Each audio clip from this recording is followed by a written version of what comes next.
네, 비트코인 흐름 보고 있으면 참 답답하게 느껴집니다. 6월 한 달 내내 상당한 답답한 흐름이 이어지고 있는데 여전히 6만 5천 달러 아래에서 움직이고 있는 그런 상황이 확인이 되고 있습니다. 과연 주간 종가 어느 정도 수준으로 마감이 될 것인가? 바라건대는 6만 5천 달러 위에서 주간 종가가 형성이 돼줘야 그래도 추가적인 반등 가능성에 기대를 가질 수 있는 새로운 한 주가 될 수 있을 텐데 지금 흐름을 보면 상당히 오르내림의 어떤 강도가 약하다라는 것을 우리가 확인을 할 수가 있습니다.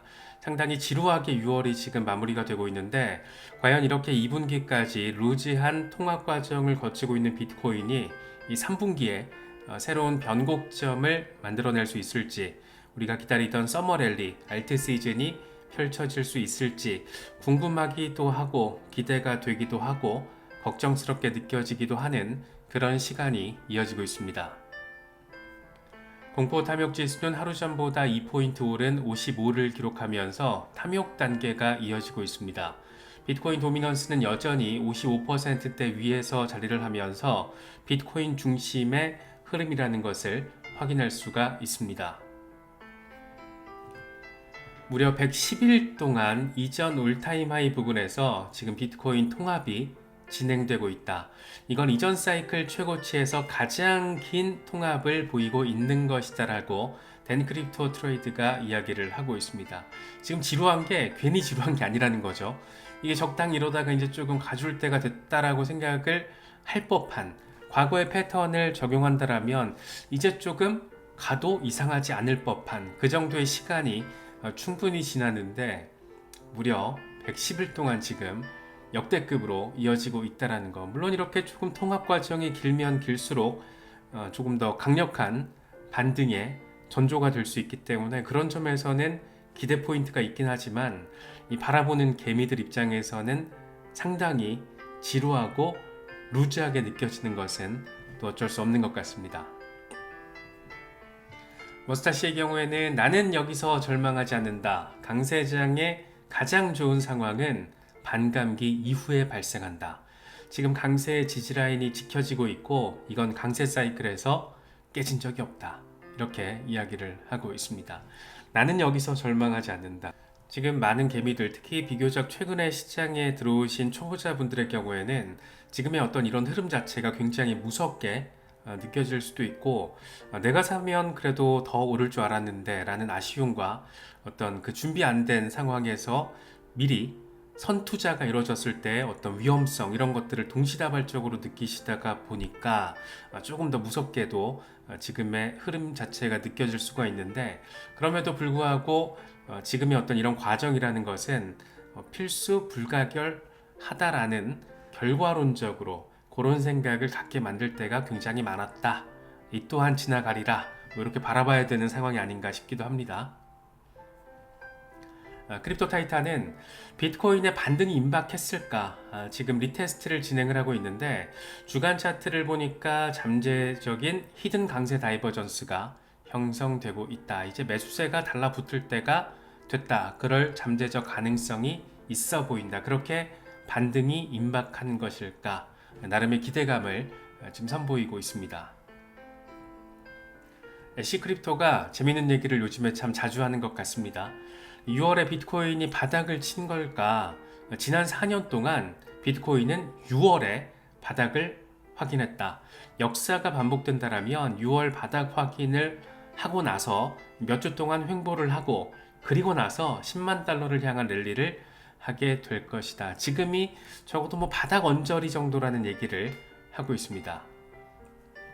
그러면서 지난 4년 동안의 6월 바닥 상황을 이야기를 하는데 2020년 6월 18일 9,013달러, 2021년 6월 22일 29,500달러, 2022년 6월 19일 19,000달러, 2023년 6월 15일 24,900달러.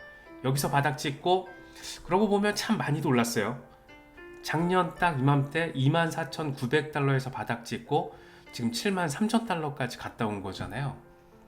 여기서 여기까지 확인을 해줬다가 지금 조정 좀 받고 있는 건데 과연 이번에도 6월에 이렇게 바닥을 내지는 바닥 언저리를 확인을 해주고 이 정도의 이런 급격한 상황을 한 번 더 반감기 이후 랠리에 맞춰서 보여줄 수 있을 것인가, 괜히 조금 더 기대감을 갖게 만드는 흐름이 아닌가 싶기도 합니다.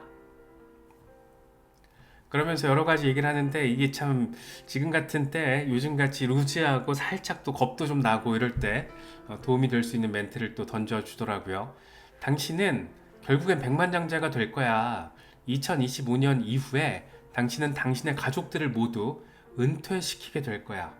2025년 초중반에 이 고점 돌파가 발생을 하면 수익 내는 거를 반드시 잊어선 안 돼. 그때까지는 고래들한테 흔들리지 말고 앞으로 12개월 동안 인생이 바뀌게 될 거니까 꽉 붙들어. 이렇게 약간 멘탈 케어를 해주는 멘트를 또 제시를 했습니다. 어느 정도 굉장히 강력한 신뢰가 필요하다라는 이유를 우리가 느낄 수가 있는 거고, 전문 트레이더들조차도 그런 얘기 하잖아요. 알트로 너무 일찍 전환했나? 이런 생각이 들 정도로 이게 지금 시장이 어떤 차트의 흐름대로 이어지는 것도 아니고 그거를 예측하기는 더더욱 어렵고, 전문적으로 하루 종일 차트만 보는 사람들도 너무 빨리 알트로 전환했나? 벌써 조금 약간 손실이 큰데? 그럼에도 불구하고 바닥 테스트하고 갈 거다 라는 어떤 신뢰, 이런 것들이 참 중요한 것 같습니다. 지금 그런 시기에 어떤 바닥 언저리 부분을 우리가 지나가고 있는 것 같다, 뭐 그런 생각이 들기도 하고, 이럴 때일수록 멘탈을 가다듬고 내가 여기에 왜 투자를 하고 있는지, 내가 투자한 종목을 나는 왜 선택을 했는지, 그런 것들도 한 번씩 이렇게 생각을 해보시면 더 도움이 될 수 있지 않을까 생각됩니다. 호주에서는 비트코인 현물 ETF에 담기는 비트코인의 수가 숫자 자체가 드라마틱하진 않지만 그래도 이렇게 우상향을 하고 있는 모습이 펼쳐지고 있습니다. 6월에 지금 여기저기서 패닉셀도 나오고 시장 분위기 참 어수선한데, 그럼에도 불구하고 호주에서의 비트코인 현물 ETF 지금 약간 개미들이 움직이고 있는 그런 상황인데도 불구하고 우상향, 이건 의미부여가 좀 된다라는 거죠. 마이클 델 아저씨가 뭔가 꿍꿍이가 있나 봅니다. 갑자기 뜬금없이 희소성이 가치를 창출한다, 이렇게 트윗을 올려요. 그거 당연히 이제 비트코인 얘기를 하는 걸 거라고 비트코인 커뮤니티에서는 약간 지금 흥분을 하고 있는 거죠. 그러면서 갑자기 또 이런 설문조사를 돌립니다. 다음번 빅테크에 있어서 가장 큰 성과를 낼 수 있는 걸 뭐라고 생각하냐, 이 산업의 중심이 될 게 뭐가 될 거라고 생각을 하냐 라고 투표를 던지는데, 양자 컴퓨터, AI, 블록체인, 이 스페이스 테크, 네 가지 중에 지금 블록체인이 40% 가까운 비중으로 1등을 먹고 있습니다. 물론 이제 이거는 비트코인 커뮤니티에서 달려들어서 블록체인에 지금 표를 준 거로도 해석을 할 수 있겠죠. 당연히 여기서는 뭐 간단치 않죠. 이 전부 다 이 네 가지가 뭐 AI 마찬가지고 양자 컴퓨터 간단치 않죠. 그래서 이 시대를 가로지르는 굉장히 큰 축 네 가지 테마를 지금 던진 건데, 블록체인에 또 이렇게 1등이 먹히는 그런 상황이 포착되고 있습니다. 지금 델 테크놀로지가 보유하고 있는 현금이 60억 달러 이상이라고 합니다. 그래서 시장에서는, 커뮤니티에서는 지금 델이 마이크로 스트래티지처럼 비트코인에 대한 집중적인 투자를 하려고 이런 얘기를 델 CEO가 하는 거 아닌가, 이런 얘기를 나오고 있는 거죠. 근데 이게 분위기가 조금 고조되는 게, 안 그래도 커뮤니티에서 이제 델도 들어오는 거 아니야? 이런 얘기 하고 있는데, 이 와중에 또 마이클 델이 이런 트윗을 올립니다. 이 쿠키 몬스터가 비트코인 쿠키를 먹고 있는, 그러면서 매우 엔터테이닝한 걸? 라는 또 멘트를 달리다 보니까 뭔가 델에서도 지금 델 테크놀로지에서도 준비를 하고 있구나, 이런 뉘앙스적인 해석을 가능하게 만든 상황. 그래서 사람들은 흥분하고 있는 거죠. 마이클 셀러가 이런 요트급이라면 마이클 델은 크루즈급이라는 거예요. 그래서 한번 들어오면 어마어마할걸, 이런 얘기를 하고 있는 거죠. 특히 이 사람 같은 경우에는 델 테크놀로지의 지분을 60% 가까이 가지고 있는 대주주입니다. 그래서 또 델 테크놀로지의 대주주가 또 델이 또 보유하고 있는 현금이 60억 달러가 넘는데, 이런 얘기를 하다 보니까 드디어 뭔가 이렇게 시장의 분위기가 하면 또 급변할 수도 있겠구나, 이런 기대감을 갖게 만드는 거죠.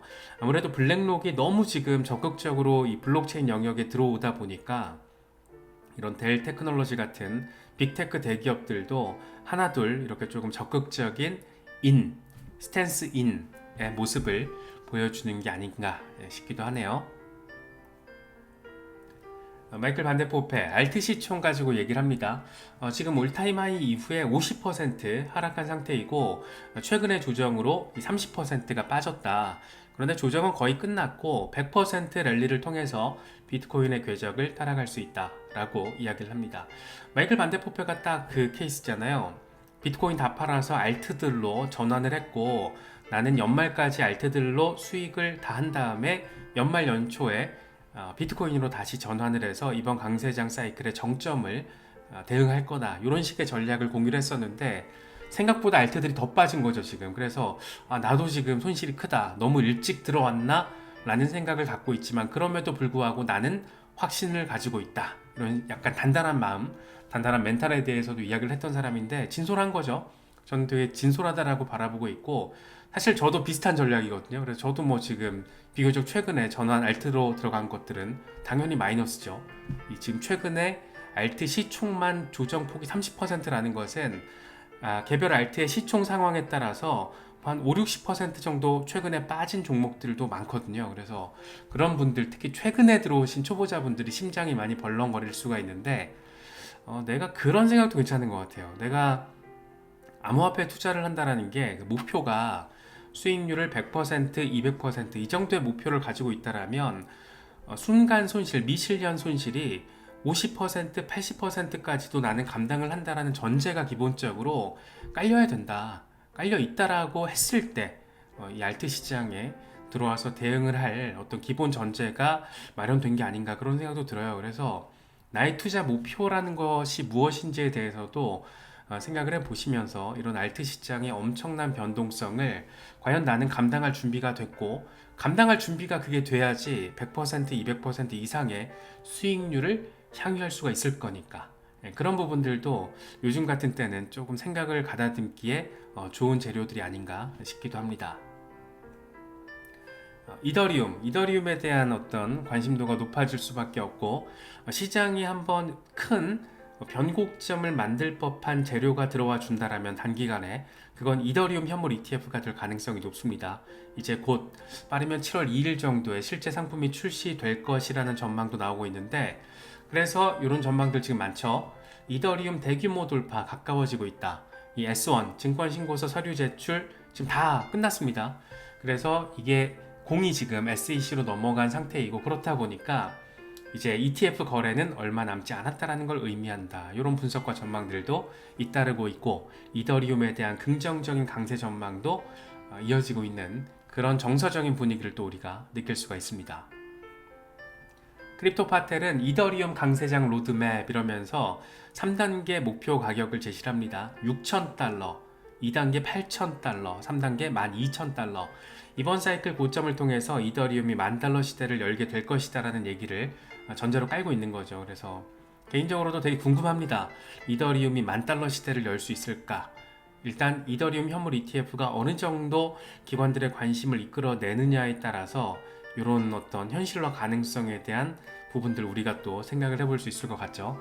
그래서 지금은 이더리움 테마가 알트 시장을 한번 자극하면서 알트 시즌을 열어갈 가능성, 그런 것들이 이더리움 현물 ETF 이슈를 통해서 자극받고 있다. 이 정도로는 충분히 정리를 할 수 있는 그런 상황입니다. 알트코인 셰르파가 재밌는 얘기를 해요. 알트 랠리가 시작되려면 각 알트마다 마지막 항복이 있었는지 또는 긴 기간 조정이 있었는지를 확인할 필요가 있다. 항복이 있었던 대표적인 알트는 2020년 12월 솔라나, 그리고 긴 시간 조정을 받았던 것은 폴카닷, 질리카 등 이런 것들이 있다. 전반적인 알트 시즌이 시작되기 위해서는 일종의 트리거, 그리고 비트코인 가격 상승이 필요하다. 대부분 알트코인들의 어떤 비트코인 페어 차트를 보면 지금 꽤 나쁜 상태지만 올해 말에는 대부분 알트 가격이 지금보다는 높아질 것으로 전망을 한다라고 이야기를 하고 있습니다.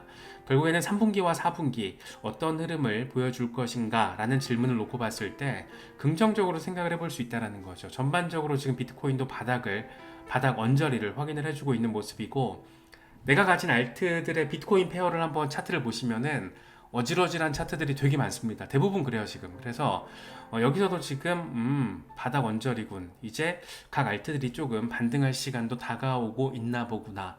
이런 기대감을 또 생각을 해볼 수 있는 그런 상황이기도 합니다.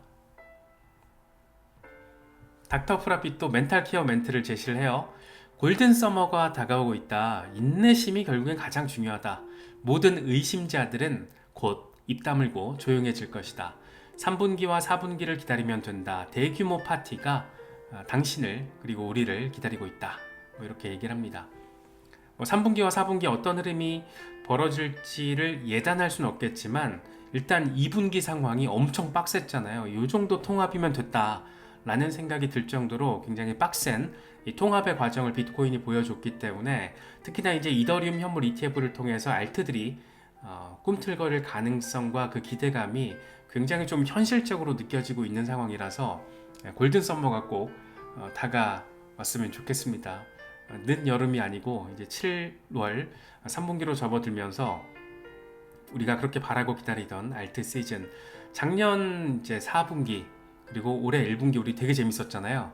2분기 조금 힘들었고 3분기와 4분기 의미 있는 반등 모멘텀이 펼쳐지면서 각자가 조금 가지고 있는 목표치에 조금 더 근접할 수 있는 그런 상황을 바라볼 수 있으면 좋겠습니다.